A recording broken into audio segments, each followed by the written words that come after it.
Од септември градинките ќе работат во 2 смени.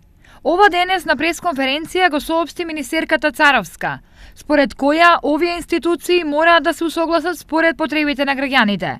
Во прва смена да работат од 7 до 14:30, во втора смена од 14 до 21:30, како и секоја прва сабота во месецот помеѓу 8 и 16 часот. Истото ова потребно е да се направи со цел да може децата и родителите да ја добијат соодветната поддршка од системот за детска заштита согласно потребата на нивните работни места. Претходно Министерството доставило анкетни листови до сите детски градинки во државата, на кои едно од прашањата било за воведување на двосменско работење.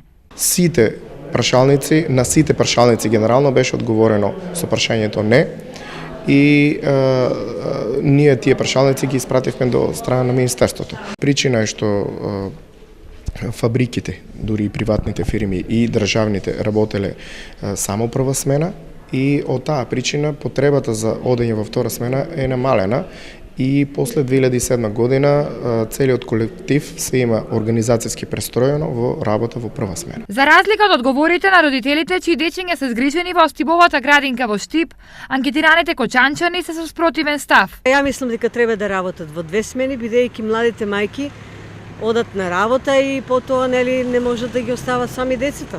Мора некој да им ги чува, вака тие ќе се бијат со нив. Добро.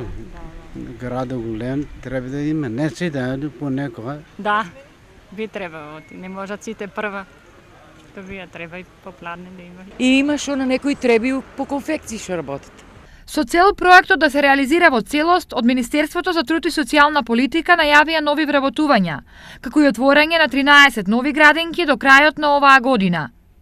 Во регионот, најдолги листи на чекање и потреба од нова градинка има во Штип, каде наназад неколку месеци се работи на проект за нов објект во населбата Сењак.